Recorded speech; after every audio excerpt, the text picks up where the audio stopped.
आज आपके सामने है class 9 workbook solution of chapter Bonku Babu's friend. और सबसे पहले हम शुरू करेंगे मल्टीपल चॉइस क्वेश्चन से। Question number 1। Bonku Babu had been teaching geography and Bengali at a village school the last 20 years. यानी 20 सालों से बोंको बाबू ज्योग्राफी और बंगाली के टीचर रहे हैं स्कूल के एक गाँव में। Question number 2। Bonku enjoy telling his stories about. Answer है इसमें ऑल ऑफ द अबाउ, क्योंकि बोंको बाबू ए यानी अफ्रीका की लाइफ के बारे में पढ़ाते थे, वो नॉर्थ पोल की डिस्कवरी के बारे में पढ़ाते थे, और सी उस फिश के बारे में पढ़ाते थे, ब्राज़ील की वो फिश जो ह्यूमन फ्लैश खाती है। Third number, as Bonku was passing under a tamarind tree he was attacked by. जब वो एक टैमरिंड के यानी इमली के पेड़ के नीचे से गुजर रहे थे तो उन पर एक अस्पूक ने हमला किया। Question number 4। The moving point of light seen by the resident of Kankurgachi 3 month ago turn out to be. Kankurgachi के जो रेसिडेंट थे यानी लोग थे, उन्होंने एक हिलती हुई रोशनी को देखा आसमान में। वो क्या निकली? आंसर इसमें a Russian satellite called Khotka. Number 5। Bonku Babu was the first person to spot the strange light, but another got the credit for it.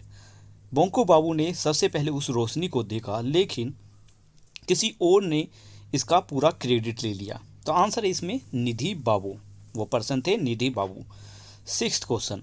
According to Shripati Babu, if someone from a different planet come to earth he would land in some western country. कहने का मतलब है श्रीपति बाबू के मुताबिक अगर कोई दूसरे planet से पृथ्वी पर आता है कोई एलियन, तो वो कहाँ लैंड करेगा? सम वेस्टर्न कंट्रीज में।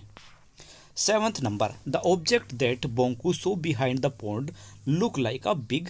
Answer glass bowl turn upside down. जिसका मतलब है बोंको बाबू ने जिस तालाब में एक बड़ी सी चीज़ को देखा, वो क्या था? एक ग्लास था, ग्लास बाउल की तरह था, जो अपसाइड डाउन था, यानी ऊपर से नीचे की तरफ उल्टा था।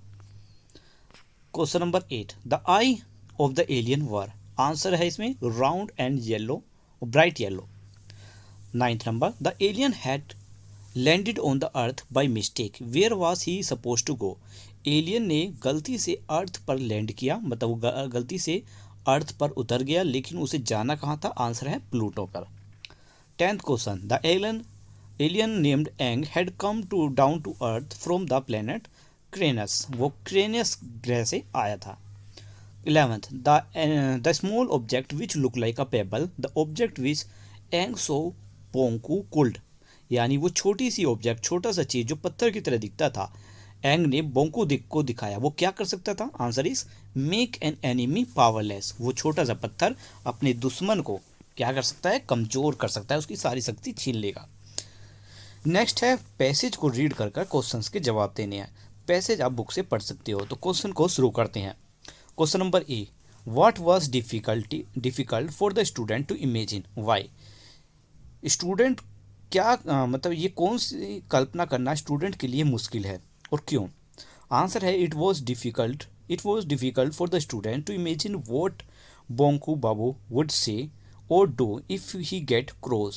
It was so because it had never happened. Bonku had never lost his temper. ये कल्पना करना मुश्किल था कि बोंको बाबू उस समय क्या कहेंगे या क्या करेंगे अगर वो उनका जो गुस्सा है वो ज़्यादा आ गया तो, यानी उन्होंने अगर अपना धैर्य खो दिया तो।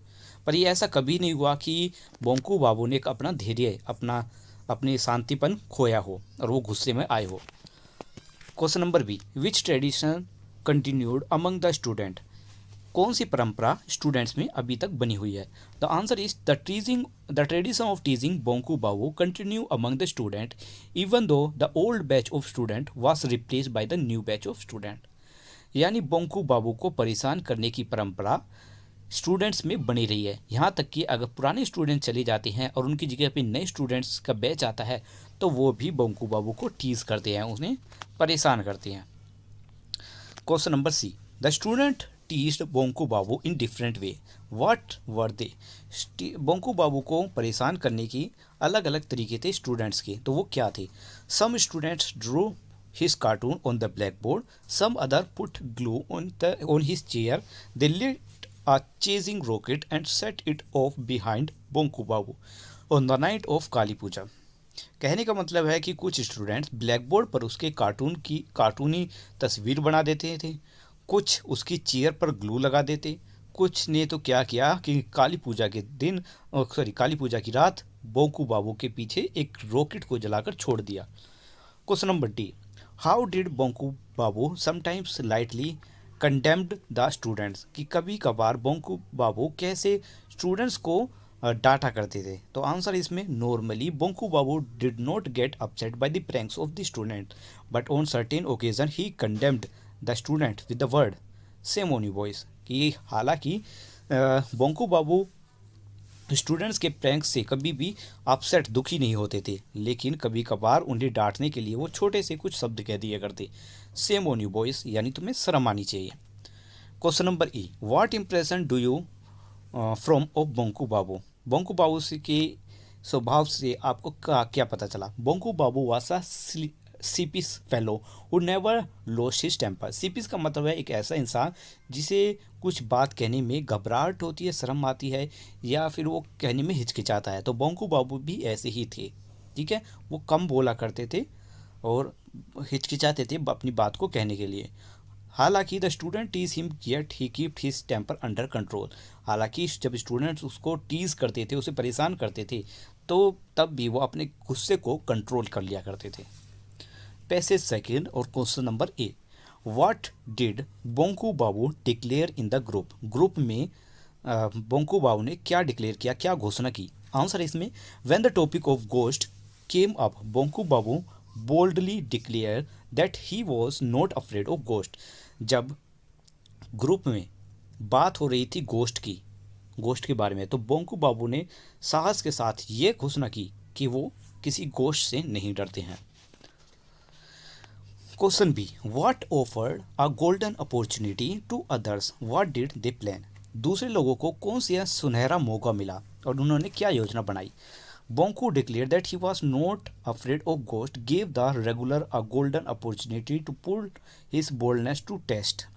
कि बोंकू बाबू ने जब ये घोषणा की कि वो किसी गोश्त से, भूतों से नहीं डरती हैं, तो इससे दूसरे जो लोग थे उन्हें सुनहरा मौका मिल गया इन्हें परेशान करने का, इनका टेस्ट लेने का, कि सच में ये क्या डरती हैं या नहीं। They plan to send one man disguised a ghost to frighten Bonku Babu, उन्होंने योजना बनाई कि एक व्यक्ति को भेजने की जो गोश्त की तरह बनकर बोंकू बाबू को डराने के लिए जाएगा।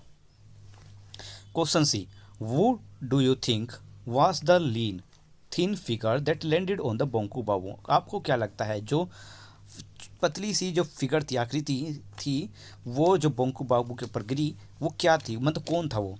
The lean thin figure that attacked Bonku and landed on his back was actually one of his friends of the regulars।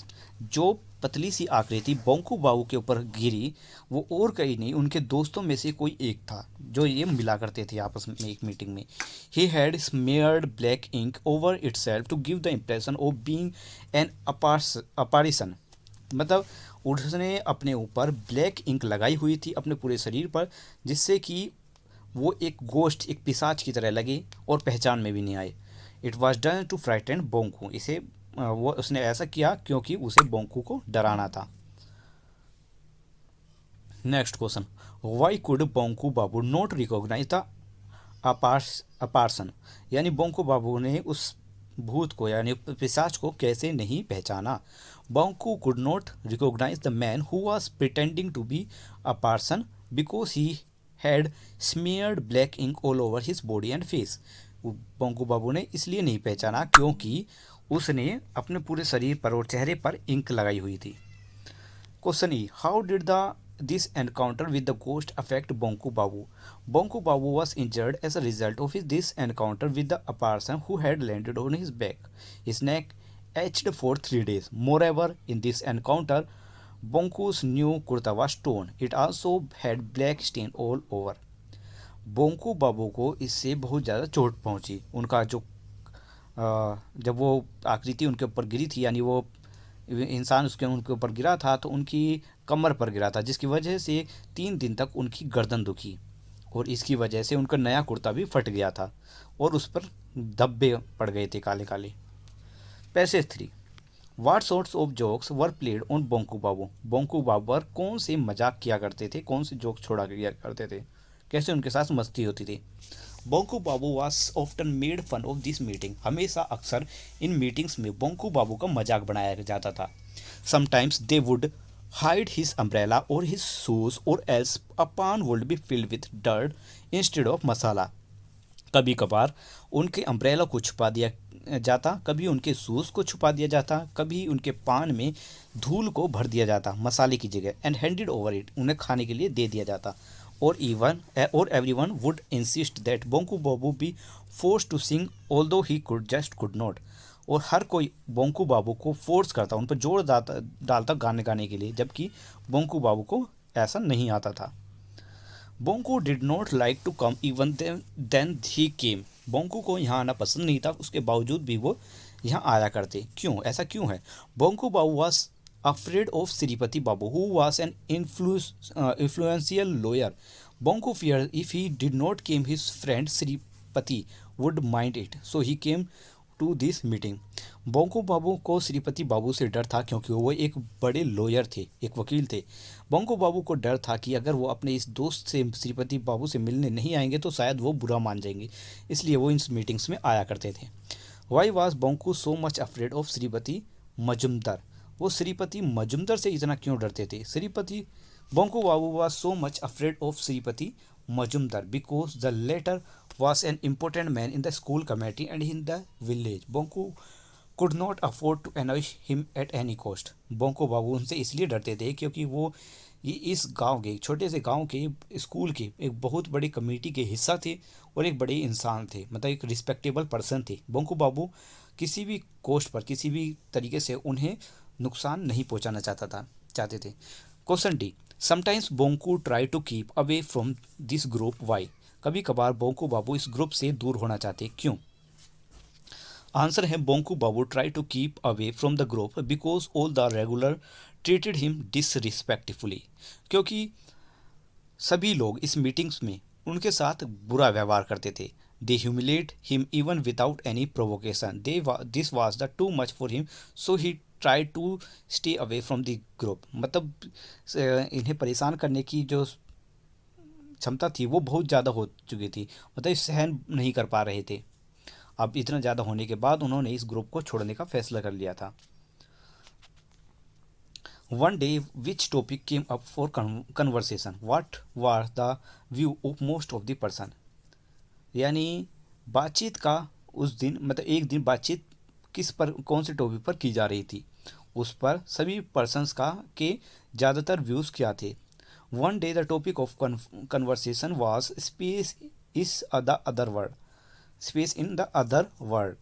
They were talking of spaceship and space travel. मतलब कहने का मतलब है उस दिन बातचीत हो रही थी स्पेस की, यानी स्पेसशिप और स्पेस ट्रैवल की।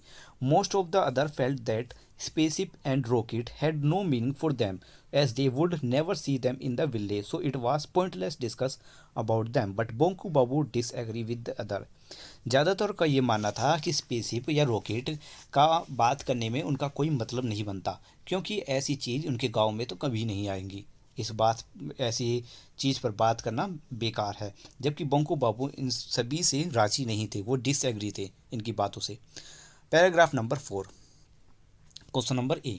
What did Shripati Babu said to which almost all agree. Shripati Babu ने क्या कहा जिससे सभी लोग सहमत हुए।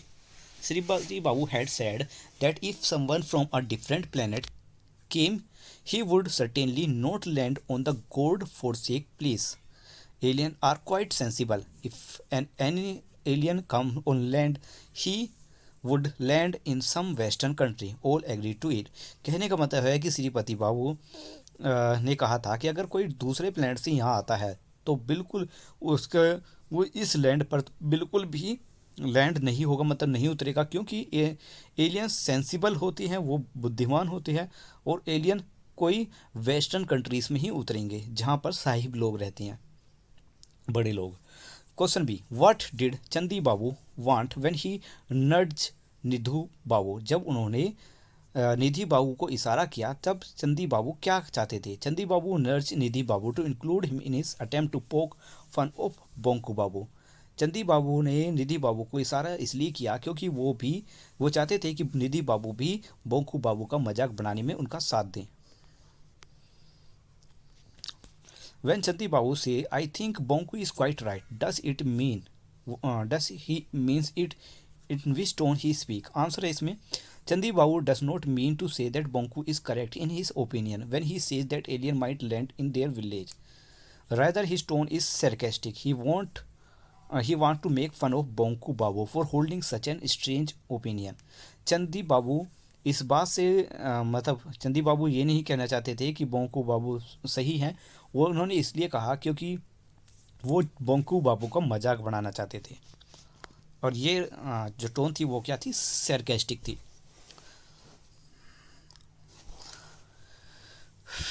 What for would Bonku Babu be suitable according to Ram Kanai? Ram Kanai के मुताबिक बोंकू बाबू किस काम के लिए सुटेबल हैं? Ram Kanai said Bonku Babu would be suitable specimen to be kept in a museum और जू। राम कनाई के मुताबिक बोंकू बाबू एक अच्छा खासा नमूना है जिन्हें एक जू या म्यूजियम में रखा जा सकता है। What impression do you from of speaker participating in the discussing? The speaker participating in the discussing appears to be rude or inconsiderate, egoistic fool who do not have kindness and intelligence to discuss logically or without poking fun at submissive bonko। जो speaker यहाँ पर बात कर रहे हैं, जो speaker इस paragraph वाले वर्ड्स को बोल रहा है, वो कैसा है? रूड है, बेरुखे स्वभाव का है, जिसे अपने आप पर घमंड है। वो इतना बेवकूफ़ है कि दूसरों पर दया नहीं दिखा सकता और बिना किसी के मजाक बनाए कोई बात नहीं कह सकता, बिना किसी लॉजिक के जो है किसी का भी मजाक बना रहा है इस तरीके से। पैराग्राफ नंबर 5, पैराग्राफ पढ़ लीजिएगा। Answer, why did Bonku not reply to derogatory remark of the regulars? रोज की जो बातें होती थी बोंकू बाबू के ऊपर, उस पर बोंकू बाबू क्यों जवाब नहीं देते? Because it was no use trying to stop them for ridiculing him. If he said something to stop them it would give the more material to make fun of him, so he chose to ignore. वो इसलिए कुछ नहीं कहते थे क्योंकि उन्हें रोकना बेकार था। अगर वो कुछ कहते, बोंकू बाबू उनसे कुछ कहते, तो बाकी के लोगों को एक नया साधन मिल जाता उनका मजाक बनाने का। इससे बेहतर उन्होंने अपने सभी साथियों को इग्नोर करना बेहतरीन समझा। What did Bonku think about Bhairav Babu? Bonku Babu Bhairav Babu के बारे में क्या सोचते हैं? Bonku thought that Bhairav Babu had eye that resembled a tortoise. Bonku Babu Bhairav Babu की आंखों को एक टोटोइस की आंखों जैसा सोचते हैं कि उनकी आंखें टोटोइस जैसी है। According to Bonku, how could a zoo be filled up? Bonku Babu के मुताबिक एक जू कैसे भर सकता है? बोंकू थॉट दैट अ जू could be filled up by transporting all the specimen of Sripati Babu because they had looks like those of animal. Sripati's chin looked like a camel. Bhairav eyes were like of eyes of tortoise. Nidhu looked like a rat. Ramkanai like a goat and Chandi looked like a frittered mouse. कहने का मतलब है कि बोंकू बाबू के मुताबिक जू श्रीपति बाबू के इन सभी जो नमूने हैं, श्रीपति बाबू के साथ जो भी नमूने हैं, इनके ज़रिए जू को भरा जा सकता है, क्योंकि श्रीपति बाबू की जो चिन्ह है, ठोड़ी है, वो एक कैमल की जैसी है। भैरव की आंखें एक टोटोइस की आंखें जैसी हैं। निधि बाबू एक रैट की तरह लगते हैं और राम कनाई एक गोट की तरह लगते हैं, मतलब गोट यानी बकरी। चंदी बाबू एक फ्रिटर माउस की तरह लगते हैं। Question D, why did Bonku came to the meeting? Bonku meetings में क्यों आते थे? Bonku came to meeting hoping to enjoy himself but that was not to be the case. Bonku Babu in meetings में इसलिए आते थे कि उन्हें उम्मीद थी कि वो यहाँ पर इंजॉय करेंगे, उन्हें उम्मीद रहती थी कि वे यहाँ पर इंजॉय करेंगे, लेकिन हमेशा ऐसा नहीं होता था, इसका विपरीत होता था। When Bonku was about to leave, what comment did Sripati make that made everyone laugh? जब बोंकू बाबू जाने के लिए तैयार हुए तो श्रीपति बाबू ने ऐसा क्या कहा जिससे सभी लोग हंसने लगे? When Bonku Babu got up to leave, Ram Kanai commented that Bonku should be careful. Bonku बाबू जब अपने घर जा रहे थे तो राम कन्हैया ने कहा कि बोंकू बाबू को ध्यान रखना चाहिए क्योंकि ये एक मूनलेस नाइट है, वो सैटरडे का दिन है, ये ऐसी रात है जिसमें जो गोस्ट और स्पूक्स होते हैं वो हमला कर सकते हैं, वो बहुत खतरनाक होते हैं। Paragraph number 6, which light is refer to the second line. Second line में यहाँ अगर पैराग्राफ पढ़ेंगे तो क्वेश्चन पूछा हुआ है कि सेकेंड लाइन में किस लाइट को के बारे में कहा गया है।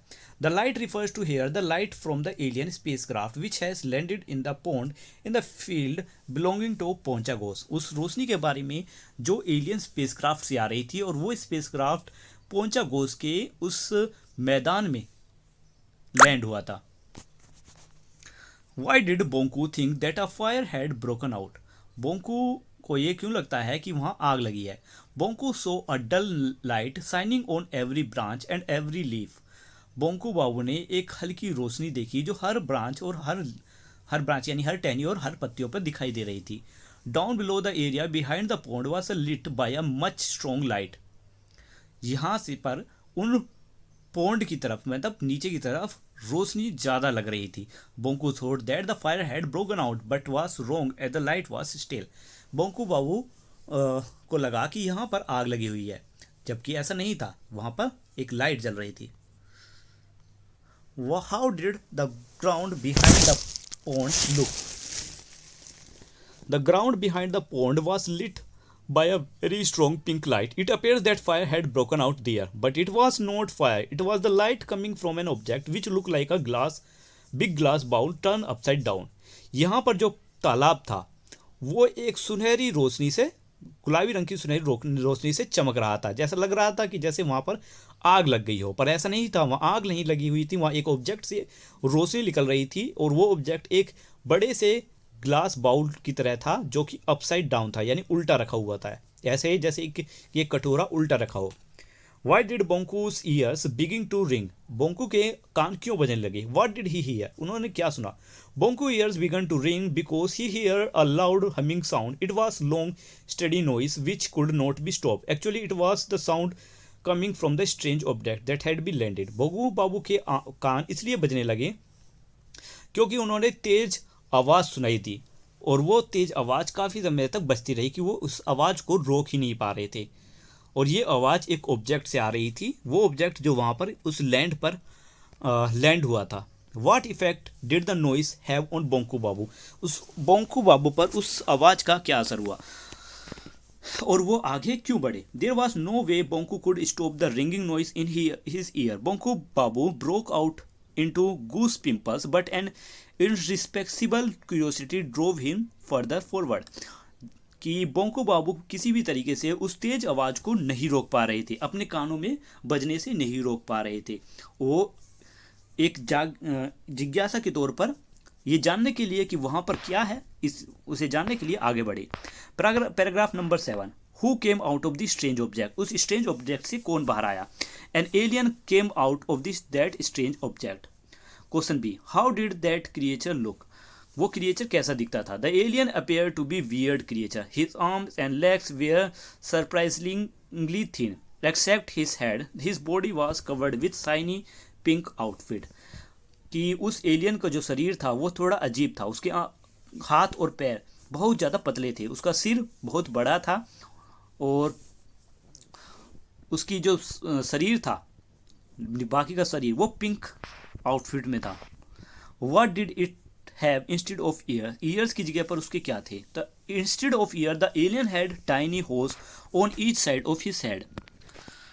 मतलब उसके दोनों तरफ कानों की दोनों तरफ कानों की जगह होल्स थे। Describe the face of the person. मतलब उसके एलियन का फेस कैसा था? On the face of the alien there were 2 holes where there should have been a nose. जहाँ पर नाक होनी चाहिए थी वहाँ 2 होल्स थे, जहाँ पर माउथ होने चाहिए था वहाँ पर भी एक होल था, जहाँ आइस थी जो उसकी आई थी वो राउंड ब्राइट येलो थी। This seem to be glowing in the dark. ऐसा लग रहा था जैसे उसकी आंखें अंधेरे में चमक रही हों। What did the strange creature do after coming out of the object, उस ऑब्जेक्ट से बाहर आने के बाद उस स्ट्रेंज क्रिएचर ने क्या किया। After coming out of the object the alien spoke to Bonku in a strange language. Bonku could not understand what the strange creature had said or what it meant. The alien, observing that Bonku had understood him, spoken in English. उस object से बाहर निकलने के बाद alien ने बोंकू से एक अजीब भाषा में बोला। बोंकू को उस अजीब क्रिएचर की आवाज़ मतलब भाषा समझ नहीं आई, तो एलियन ने बोंकू को ऑब्जर्व किया और फिर उसके बाद इंग्लिश में बोला। Paragraph number 8। What had the strange creature told Bonku Babu just before this? इससे पहले बोंकू बाबू को स्ट्रेंज क्रिएचर ने क्या बताया। The strange creature had told Bonku that he was supposed to go to Pluto, but his instruments were not working properly, so he had to land on the Earth. उस विचित्र प्राणी ने creature ने बताया बोंकू बाबू को कि वो प्लूटो जा रहा था, उसके इंस्ट्रूमेंट यानी उसकी जो मशीन है वो ठीक से काम नहीं करी, जिसकी वजह से उसे अर्थ पर लैंड होना पड़ा। What did the creature tell Bonku about himself? उस बोंकू बाबू मतलब क्रिएचर ने बोंकू बाबू को अपने बारे में क्या बताया। The strange creature told Bonku that he was Aang from planet Cranus. He added that he was a far superior being than human. Strange creature ने बोंकू को बताया कि वो प्लेनेट क्रेनस से आया और उसका नाम एंग है। उसने साथ ये बताया कि वो ह्यूमन से इंसानों से ज़्यादा शक्तिशाली है। How did Bonku react when the creator told him that he was a more superior being than man? Bonku बाबू का उस समय क्या रिएक्शन था जब उसने एलियन ने यह बताया कि वो इंसानों से ज़्यादा सुपीरियर है। Bonku was wondered stuck when the creature said that he was more superior being. Bonku wondered that he was only 4 feet tall, had thin limbs and weird face. Still he claimed that he was the superior of human. Bonku को आश्चर्य हुआ ये सुनकर।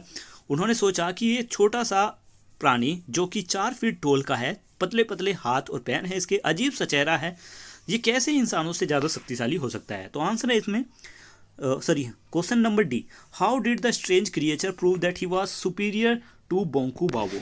उस strange creature ने यह साबित कैसे किया कि वो बोंकू बाबू से ज़्यादा बेहतरीन है।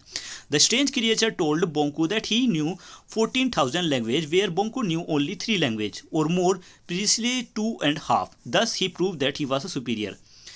कि स्ट्रेंज क्रिएचर ने बताया कि उसको 14,000 लैंग्वेजेस आती हैं, जबकि बोंकू बाबू को सिर्फ 3 लैंग्वेज आती थी, 3 या फिर 2.5. 10 इससे पता चलता है वो बोंकू से ज़्यादा सुपीरियर है। The many language did the creature know, what more did he tell himself? कि उसको कितनी लैंग्वेज आती थी और उसने अपने बारे में क्या बताया।